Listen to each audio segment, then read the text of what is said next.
Hi everyone, and welcome to our quarterly product release webinar.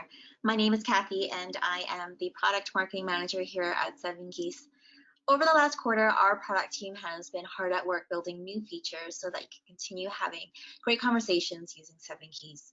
And today I'm going to be recapping that work and showing you what it all looks like in action. We're going to look at updates to reviews that are going to help make them easier to create and manage. And we're also going to take a look at all the updates to our ongoing UI refresh. And of course, there's going to be lots of little nuggets throughout that make 7Geese easier to use. Later on, I'll also be joined by our Director of Product, Ben Kay, and he's going to show you a preview of all of the exciting new features that his team has been currently working on. And of course, if you have any questions at all, feel free to pop them into the chat and we'll take some time in the end to go over them. All right, so let's get started. So in our last webinar, we introduced peer input and reviews to help managers gather different perspectives for the conversations that they're having with their reports. In this quarter, we expanded on that and added more updates that make reviews even easier to use. So we're going to dive into those updates right now. We're going to start off by looking at the Manage Reviews page. So this has been updated and revamped so that you have more information on this page. So at a glance, you can see where your different reviews are at. As you can see, we've got the number of participants in here, so you can see how many people are involved in that review. We've got a status column so you know which ones are complete, which ones are in progress, and you can see draft objectives here as well. So that's also new on this page. In the Manage Reviews page, we also added an Actions menu that gives you a few different options depending on the status of your review. So in this draft review right here, if we click on Edit, we'll be able to go right into the review settings and continue on from where we left off, setting it up and adding the different settings in here that you would want to include for this particular review. If we hop back into the Manage Reviews page, and if we go into an in-progress review, you'll see another option in here, which is for managing participants. So if you need to change things around, for example, adding a skip level manager or assigning an admin to a particular step, you can do that here for each one of the different participants. Another new feature that we've added in here as well is if you have a recurring review and you know that you have the same settings for each one of those, we've made it easier for you to set up those reviews. So we pop back into the Actions menu, you'll see a duplicate function in here. So if we click on that, we'll have the option to name the review. So by default, you'll see copy followed by the original review name. So we can always edit that to reflect a new time period. So let's say we're setting up our Q1 review for 2021. We've changed the title, click on Next, and we're back into the Create Review page. So all of the settings for the previous review will be copied over in here. One thing to watch is the start and end date. Those will be the same as well. So you can just edit that and make sure that this reflects the new time period for your review. So let's start off by changing the end date to March 31st. And we'll set this to January 1st. And everything else will be the same. So same people, same questions, same workflow. And once that's ready, you can launch it to everyone or save it as a draft if you want to continue working on this at another time. All right, so we've also made some updates to our progress and results table. Because we've added in the peer input stage, we wanted to make sure that you had all of the information you needed here so that you can make sure that things are flowing along as expected. So right away, you can see that we've added some new visualization to help summarize that data in here. So at a glance, you know where everything is at, and you can pinpoint where some of the roadblocks are so that you can work on removing them. So you can see we've got the peer input stage in its own section. We've got the input stage for the employee and manager in their own section, and the approval and delivery stage, so you know where to focus your attention. If you hover over the bar graphs here, you'll see a little bit more information in terms of the detailed amount that needs to be done. If we move down to the table here, again, we've added new columns in here so that you can follow along, make sure that things are being complete on time. So there's a peer nomination step if you've added that in there, the employee reflection, of course, and then the peer input so you can make sure that things are being complete on time.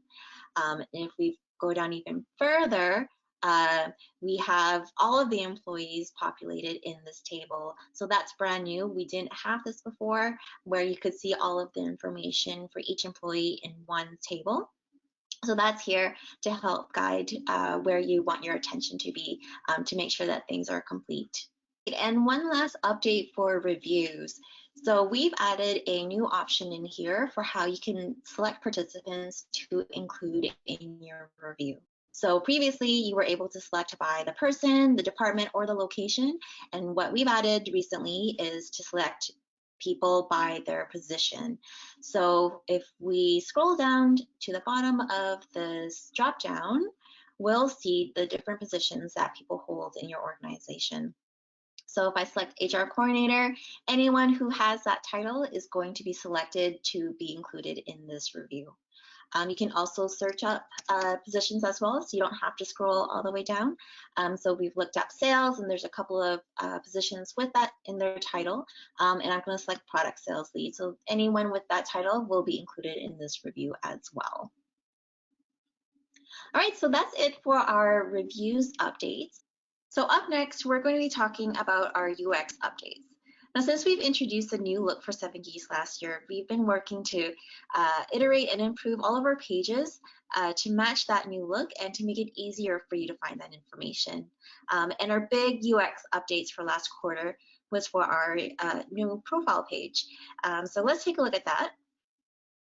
So we're on our homepage here. To access your new profile page, just click on your name over on the left-hand nav. That's going to bring you into your brand new profile page where you're going to see a lot more information in here compared to what we've had here before. So as you can see your list of objectives, all of your details in here as well as your team information. You'll see recognitions from the last 90 days. And what's brand new in here is you'll now be able to see all of your reviews in one spot. So if you need to reflect on them, gather information from any of your past reviews, you can go straight to your profile and access them all right here.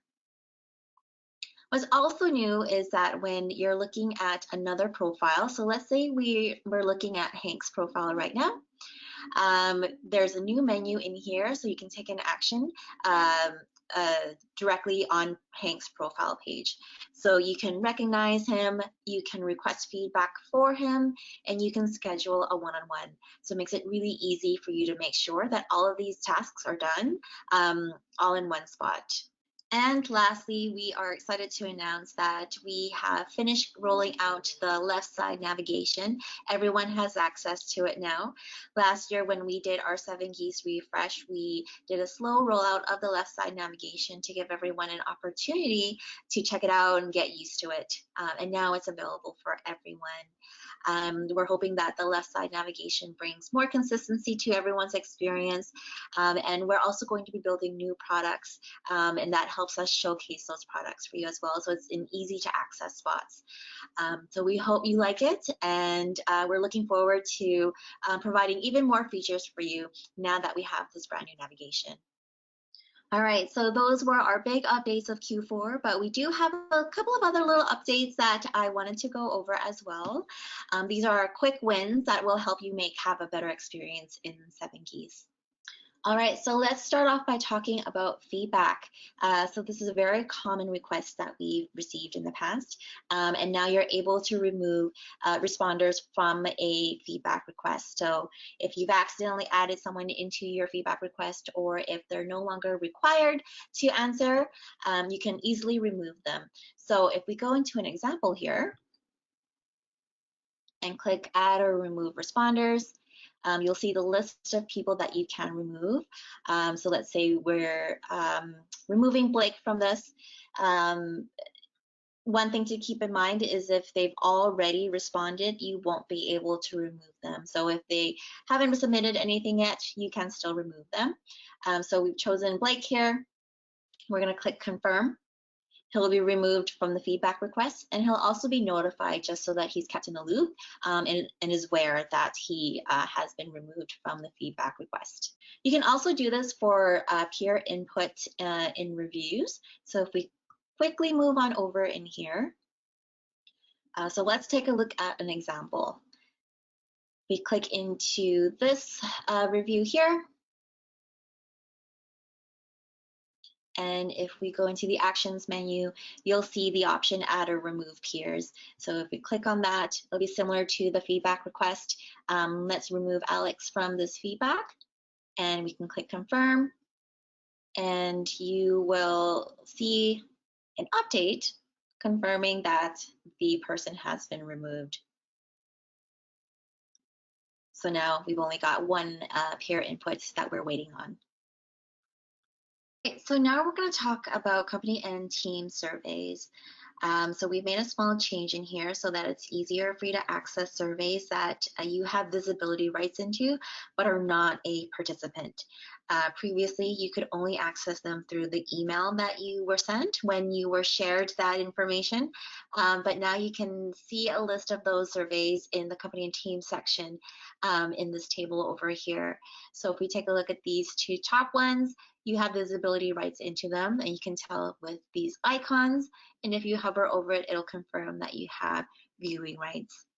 Now, again, these are surveys that you don't have to take an action on, but they've been shared with you so that you can access the information that's in there. So if I click on the core values survey, I'll be able to see the results without having to respond to them. And the last little update we have for you is what we call the stale objectives email.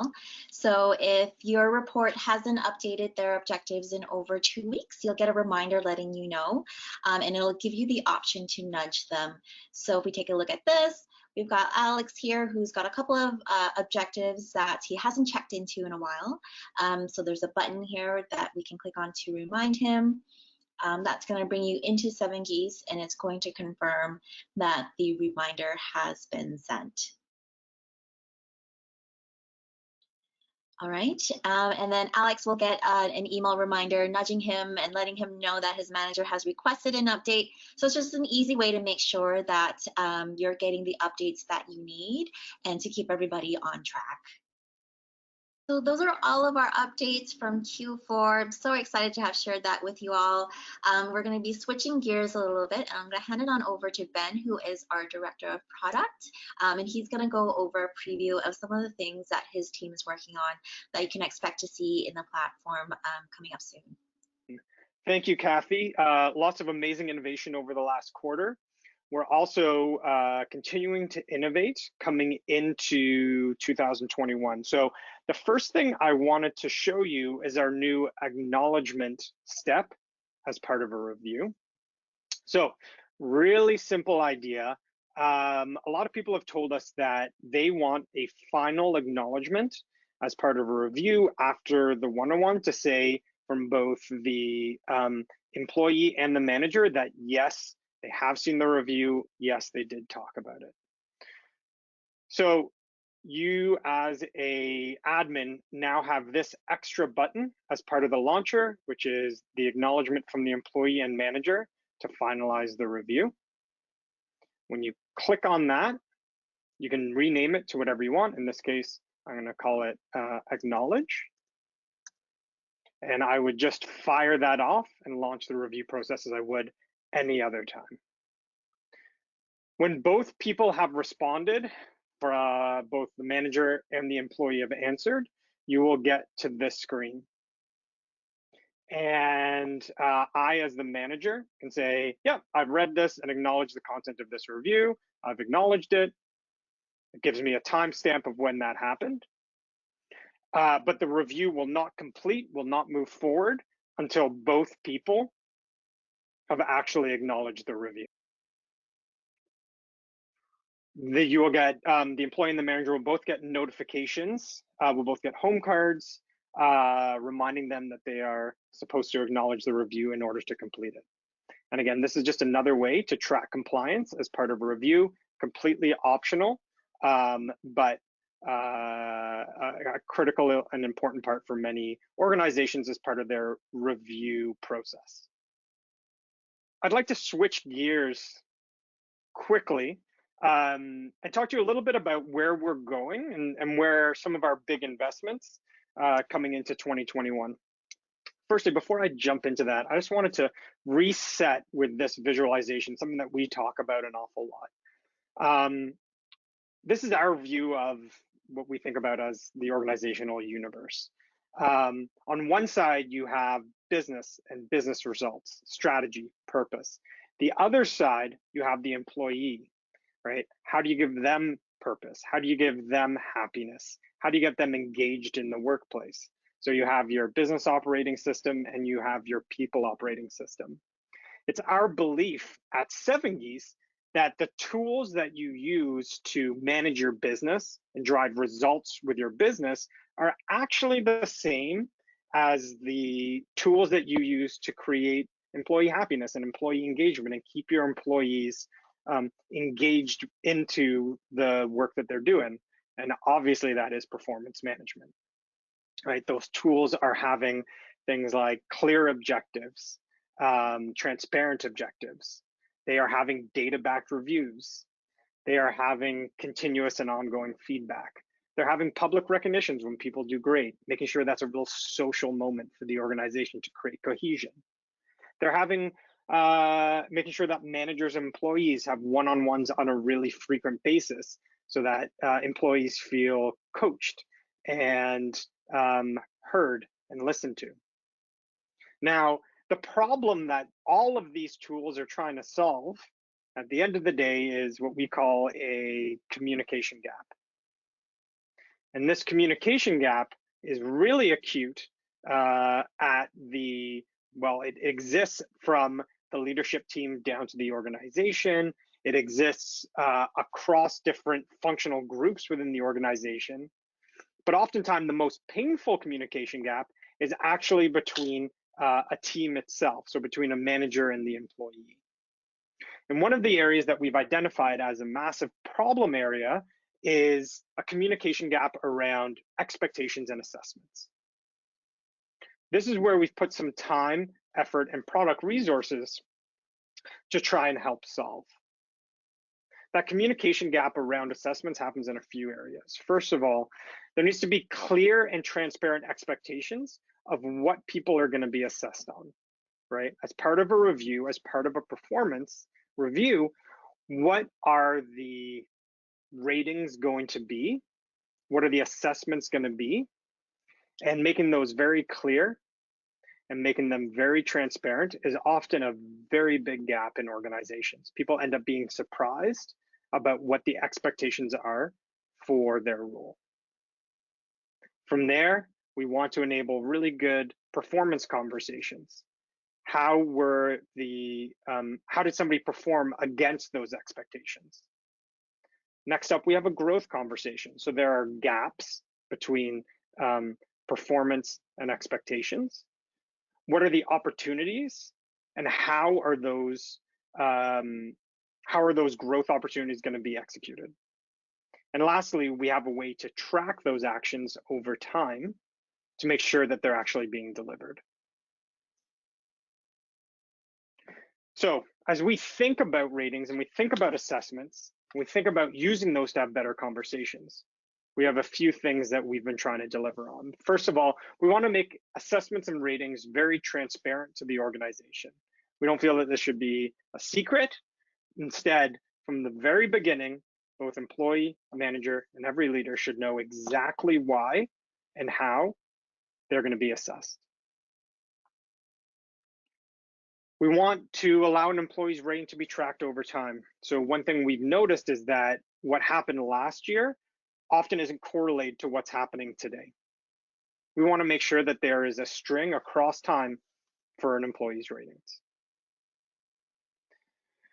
We also know that these growth conversations are starting to occur across different mediums. So they no longer happen just during a review, but instead happen during a feedback session. They might happen during a one-on-one. We want to make sure that our assessment tool works across all of these different features that we have.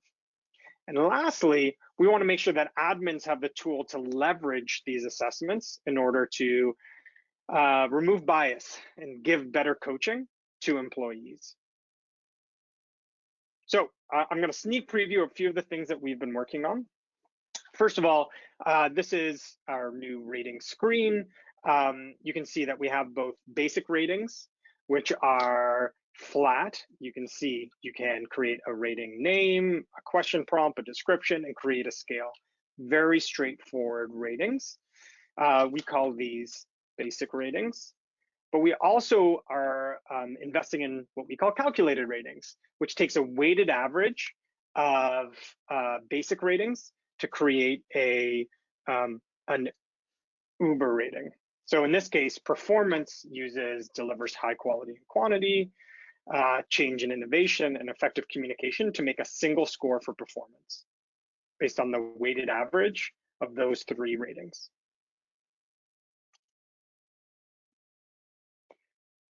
You're going to be able to insert that rating into a review.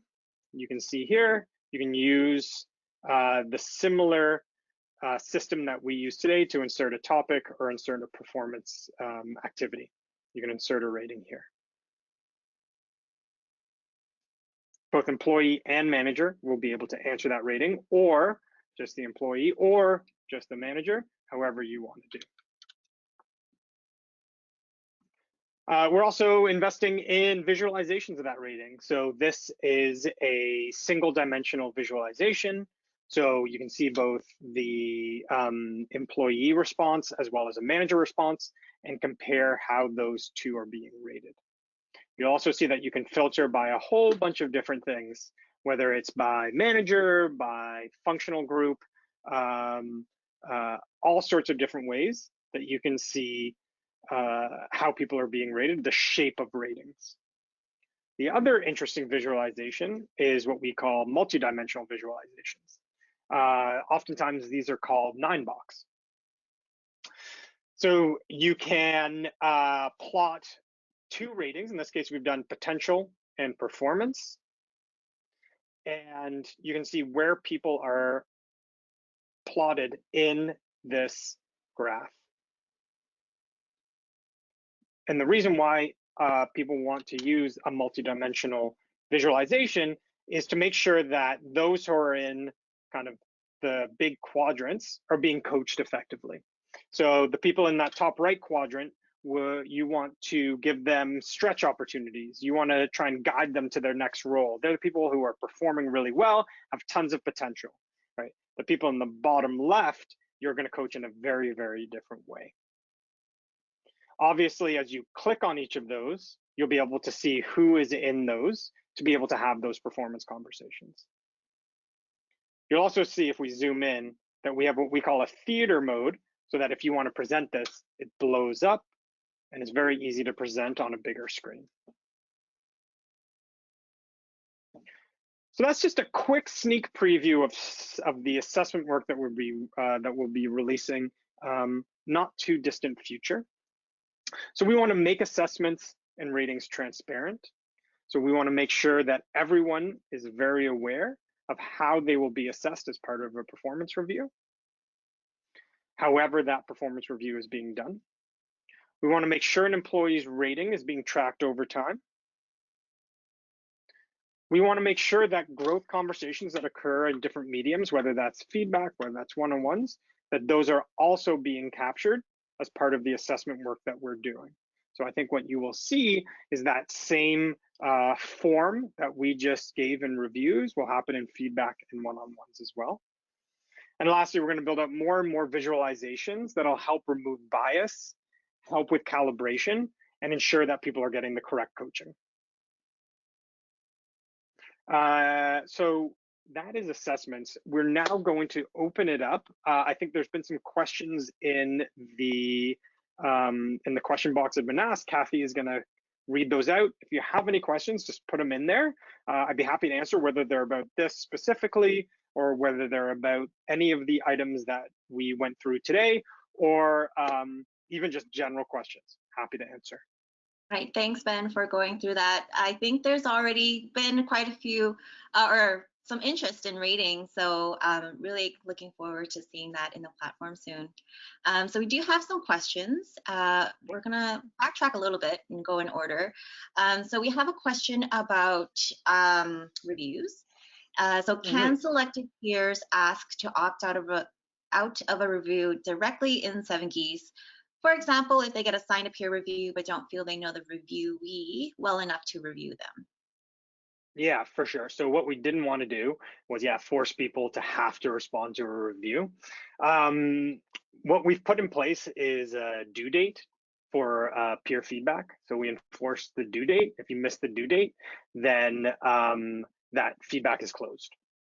So people can just not answer, and the review continues on after that due date. We're going to put in some finer controls for admins to be able to extend or shorten that due date as well. So as an admin, you can extend it for everybody. We've heard that people are looking for that type of functionality. But yeah, the short answer to your question is if they don't answer, that's fine, and it won't interrupt the cadence of the review.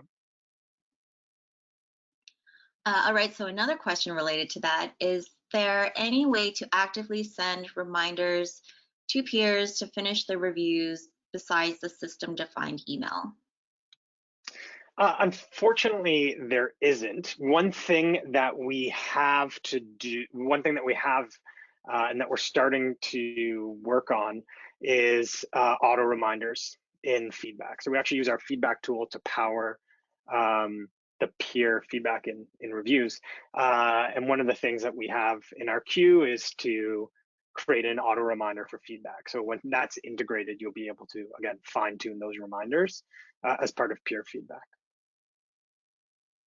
Cool. And now a couple of questions for ratings. Will Hmm. ratings will ratings be integrated with role and growth, and in brackets responsibilities and competencies? Yeah. Yes, not at first cut. So one of the things that we've talked a lot about is this idea of dynamic ratings, and that's definitely where we want to go. Where everybody doesn't get the same question, but rather the question is tuned to your specific role, and obviously the role and competencies are or capabilities and competencies are the perfect place for that. So the vision is that, yeah, you define a rating that you want to use, whether that's kind of a 3 point, did not meet, met, exceed, 5 point, 7 point, however you want to do it, and that dynamically and then a rating dynamically gets created for each individual based on either the responsibilities or competencies that they have. So yes, that is where we want to go. It's not going to be part of kind of this first release, but definitely top of mind for us as a place that we want to build. Perfect. And now another question, are we able to customize the ratings? Yeah, fully customizable. So whatever you want to call them, whatever description you want to make, whatever however you want to do it, you can put that in place. Um, Once you launch it, there are some we do kind of restrict the changes you can make. You can make some changes, but we also don't want to corrupt any of the data that exists. So we put on some limitations once you actually launch the rating in terms of changes. But yeah, fully customizable. You can do whatever you want with it. Cool. And can assessments be tracked over time? If so, how? Yeah, so we had some choices to make as we built this. And one of the choices we made is not is to create a an assessment uh, is call it as its own thing, right? Really define the question, not just put it into a review, but actually to actively choose to create that rating is something that's important that will be fairly consistent over time. So we store each one of those as its own discrete rating with a timestamp. And our kind of plan is to create some visualizations of that within your profile or as part of reporting. Cool. So we have a question about the new profile page. When will completed feedback information and completed one-on-one information be available on the profile page? So feedback is actually being worked on by the team as we speak. So I would expect it in there fairly soon. And one-on-ones, we are just experimenting with how we want to display that information. There's a few different ways that we can do that, and I would expect that fairly shortly too. Cool. Do you have a way to cross-level supervisor reviews to ensure consistency across the organization? May have softballs versus beanballs. Sorry, I I've never missed heard that question completely. you wanted to clarify. Can you ask that one again? Yeah. Do you have a way to cross-level supervisor reviews to ensure consistency across the organization? So I think the question is about whether you can add multi-functional managers in there other than the reporting manager. So no, you only can have one manager, unfortunately. One of the, well, as we've been doing, as you guys may know, we're spending a lot of time on reviews and thinking about it. As part of our work on assessments, one thing that's come up again and again and again is this idea of calibration and the calibration sessions that companies go through. A really painful meeting that a lot of managers don't look forward to. And I know that HR admins have a really hard time trying to manage those meetings. Oftentimes it's messy, it's in spreadsheets. And then once decisions get made in that calibration meeting, it's really hard to actually action them. So we are also kind of working on helping that workflow and making that calibration easy to do as part of the kind of the broader ratings work that we're doing. So, I mean, the short answer again is that idea of cross-level consistency, having multiple managers is not something that we're supporting today. But I do think that we can get to the same point with a more robust approval calibration stage of the review. Cool. So if you asked us that question, let us know if we answered it correctly. Otherwise, just reach out to us and we can chat a little bit more. So that was from Jonathan Miller. I will send you an email Oh. and just make sure that we got that one right, and you and I can talk if you have some different ideas. Okay, next one. Is there a way to compile all feedback reports automatically or all at once? Is there a way to compile for an individual? Is there a way to compile all feedback reports automatically or all at once? I mean, there is, as an admin or as the creator of the feedback, right? You can use the reporting functionality to bring that all together, whether it's for, yeah, I mean, for the individual, and you create a report and you can share it with them. If you're looking to do it as part of a broader, for an individual, we do have in performance activities and reviews that allow you to bring all the feedback together in one spot.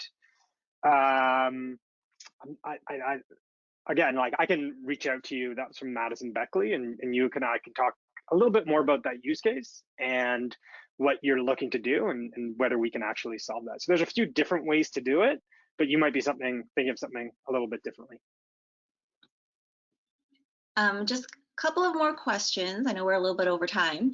What will the ratings be tied to if they aren't tied to the role/competencies? Yep, they're as you create it, right? So everybody in this case will get the same question. So you can say, how did Ben perform last quarter, right? That could be a rating, right? Or it could be, how was the quality of your work, of this person's work? How did they represent our company values? So it would be a consistent question used throughout the organization, or for the group that you're sending the review to. Again, like a lot of companies are moving towards that dynamic ratings where it's tied to roles and competencies. We're going to get there, but it's not going to be part of that first release. But I hear you, and that's definitely something that we want to work on. Right. Any plans on categorizing templates? So for example, one-on-ones and feedback templates. Our lists are getting pretty long and tough to navigate. Yeah, I've heard this one as well. So I feel that pain. Uh, the short answer is there isn't anything immediate that we're looking to do here, but we are looking to update some of the templates that we have and make sure that they are up to snuff, especially the global ones.